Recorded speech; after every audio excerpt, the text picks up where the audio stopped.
We traveled to San Felipe, Mexico, to the Sea of Cortez. In this extreme case, the salt water will flow to this parked car, where it will attack an exposed engine and contaminate the engine's oil system. Earlier in the day, we drove this car to the location. The engine was treated with Polytron, and it was running well and in good condition. We then removed the valve cover to expose the valve train. The oil was drained, and the oil pan was removed. Now, watch as the tides in the Sea of Cortez quickly move towards the shore within 3 hours' time.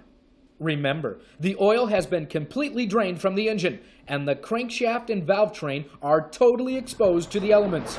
This car has been parked in the Sea of Cortez with the engine running.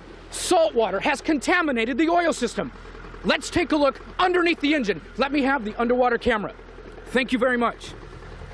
Let's take a look at the crankshaft. Look at this. The crankshaft is going. The crankshaft is going. This engine is running in the Sea of Cortez with the salt water. Unbelievable. Now, let's take a look up top. Look at the valve train. The salt water is fouling the valve train.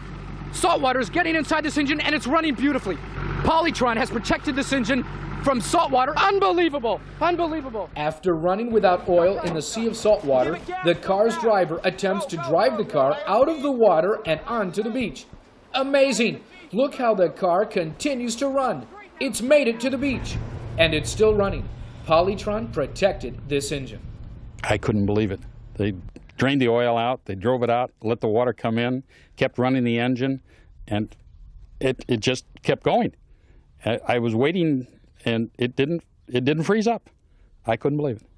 Most of the time we have to tow cars out of here, and I can't believe that this vehicle drove out with no oil pan after being submerged in water, so it's amazing.